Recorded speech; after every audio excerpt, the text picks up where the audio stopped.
This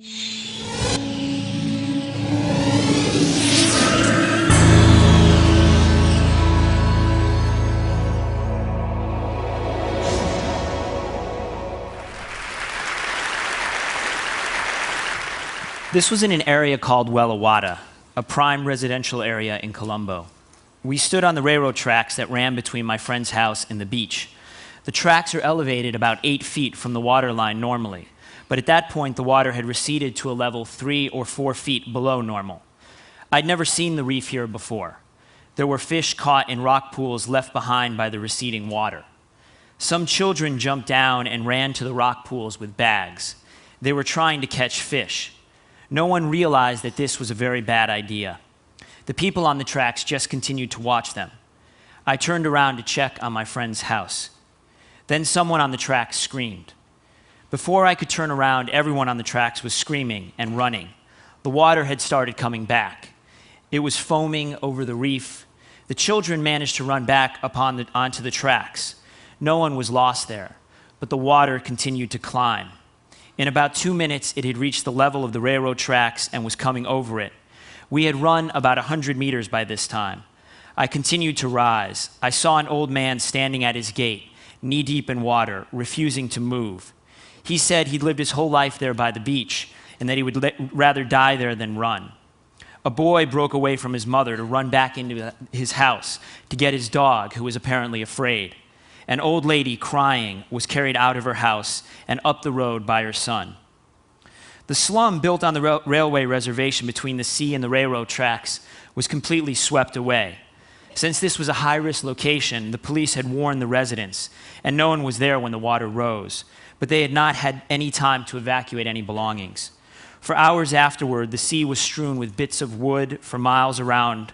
All of this was from the houses in the slum. When the water subsided, it was as if it had never existed. This may seem hard to believe unless you've been reading lots and lots of news reports.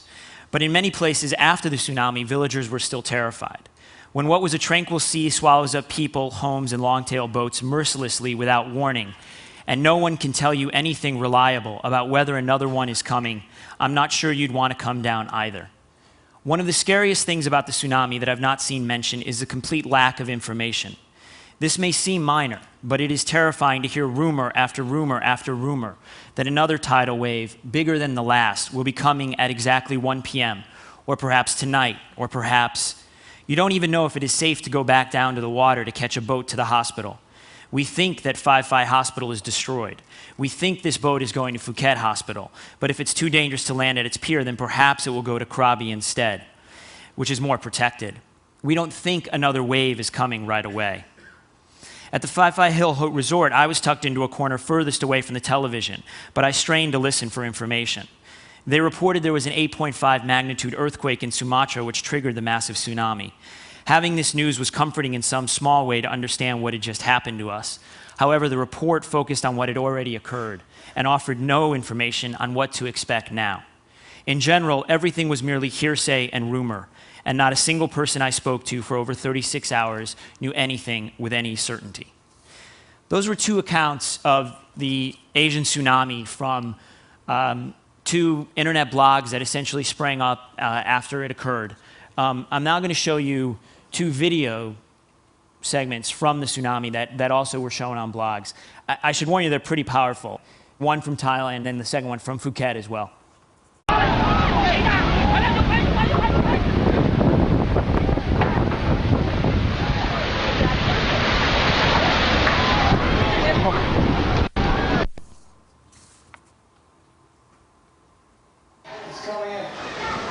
It's coming again. It's coming again? Yeah, it's coming again. Yeah. You must find it. Huh? Your way? It's coming again, new way. Yeah. It's coming again. What the... Det kommer en våg igen här. För fulla muggar här nu.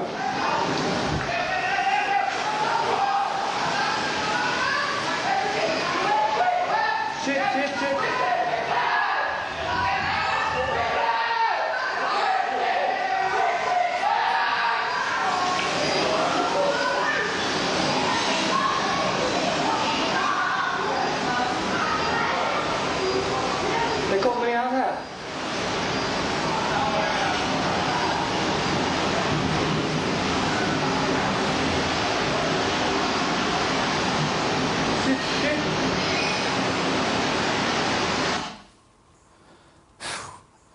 Those were both on this site, waveofdestruction.org. In the world of blogs, there's going to be before the tsunami and after the tsunami. Because one of the things that happened in the wake of the tsunami was that, although initially, that is in that first day, there was actually a kind of dearth of live reporting, there was a dearth of live video. And some people complained about this. They said sort of, the blogosphere has let us down. What became very clear was that within a few days, the outpouring of information was immense, and we got a complete and powerful picture of what had happened that in a way that we never had been able to get before. And what you had was a group of essentially unorganized, unconnected writers, video bloggers, etc., who were able to come up with a collective portrait of a disaster that gave us a much better sense of what it was like to actually be there than the mainstream media could give us. And so in some ways, the tsunami can be seen as a sort of seminal moment, a moment in which the blogosphere came to a certain degree of age. Now, I'm sort of going to move now from this kind of the sublime in the traditional sense of the word, that is to say awe-inspiring, terrifying, to the somewhat more mundane. Because when we think about blogs, I think for most of us who are concerned about them, we're primarily concerned with things like politics, technology, etc. And I want to ask 3 questions in this talk, in the 10 minutes that remain, about the blogosphere. The first one is, what does it tell us about our ideas about what motivate people to do things? The second is, do blogs genuinely have the possibility of accessing a kind of collective intelligence that has previously remained, for the most part, untapped? And then the third part is, what are the potential problems or the sort of dark side of blogs as we know them? Okay, the first question, what do they tell us about why people do things? One of the fascinating things about the blogosphere specifically, and of course the internet more generally, and it's going to seem like a very obvious point, but I think it is an important one to think about, is that the people who are generating this enormous reams of content every day, who are spending enormous amounts of time organizing, linking, commenting on the substance of the internet, are doing so primarily for free. They are not getting paid for it in any way other than in the attention and, to some extent, the reputational capital that they gain from doing a good job. And this is, at least to a traditional economist, somewhat remarkable. Because sort of the traditional account of economic man would say that, basically you do things for a concrete reward, primarily financial. But instead, what we're finding on the internet, and one of the great geniuses of it, is that people have found a way to work together without any money involved at all. They have come up with, in a sense, a sort of different method for organizing activity. The Yale law professor Yochai Benkler, in an essay called Coze's Penguin, talks about this sort of open source model, which we're familiar with from Linux, as being potentially applicable in a whole host of situations. And if you think about this with the tsunami, what you have is essentially a kind of army of local journalists who are sort of producing enormous amounts of material for no reason other than to tell their stories. That's a very powerful idea, and it's a very powerful reality. And it's one that offers really interesting possibilities for organizing a whole host of activities down the road.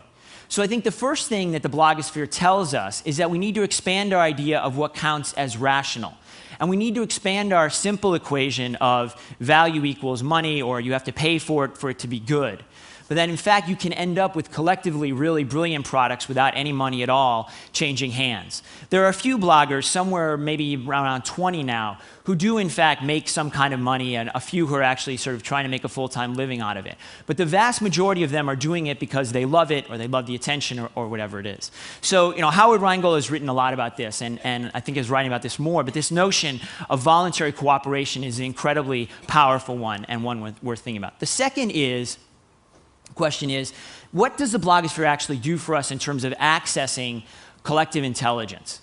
As Chris mentioned, I wrote a book called The Wisdom of Crowds. And the premise of The Wisdom of Crowds is that under the right conditions, groups can be remarkably intelligent.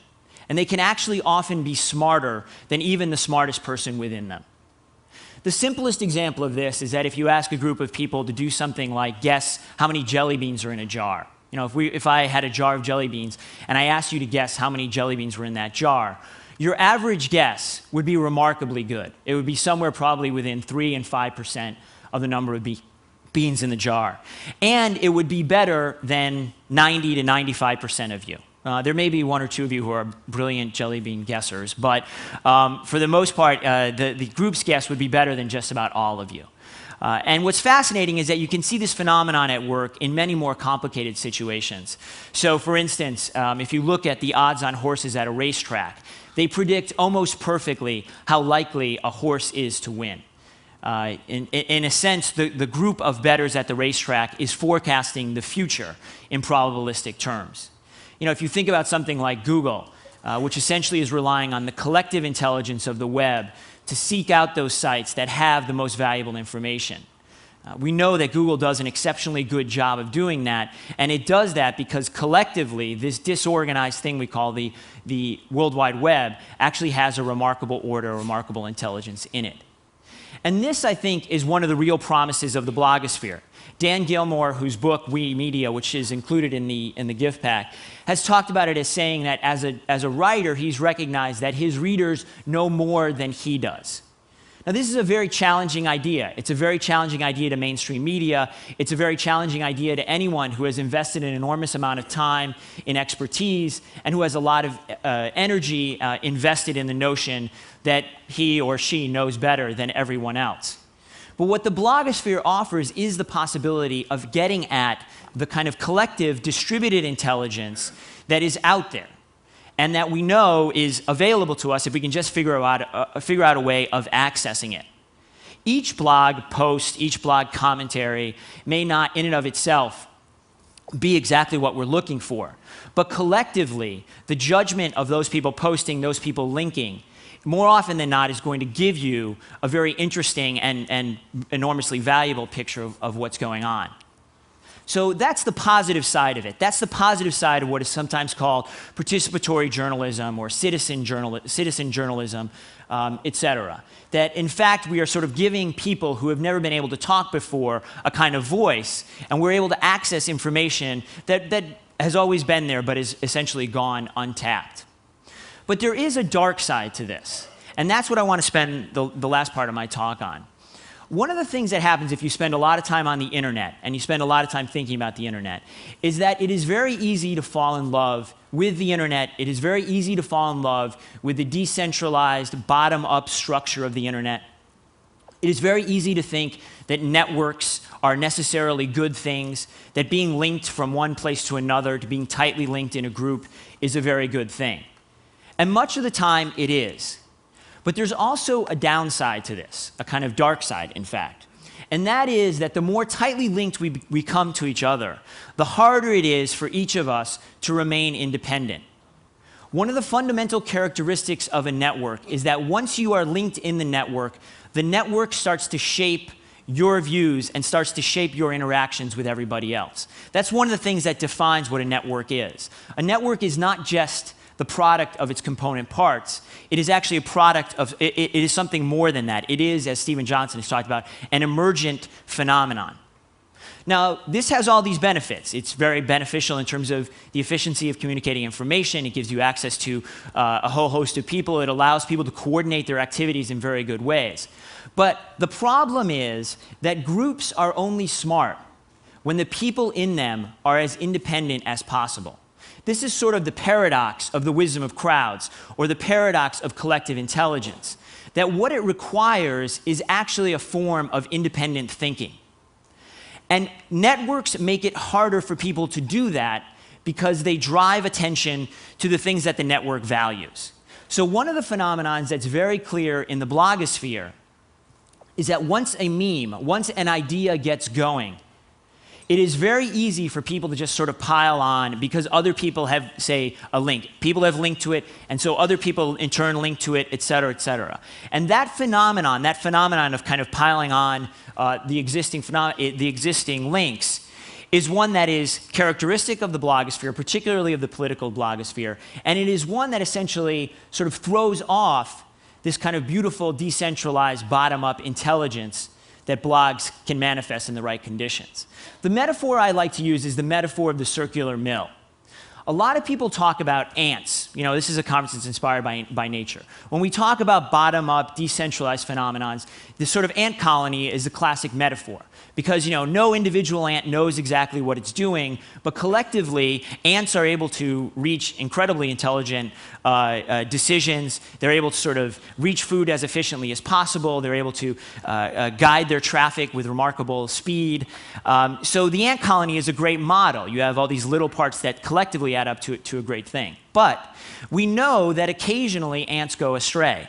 And what happens is that if army ants are sort of wandering around and they get lost, they start to follow a simple rule. Just do what the ant in front of you does.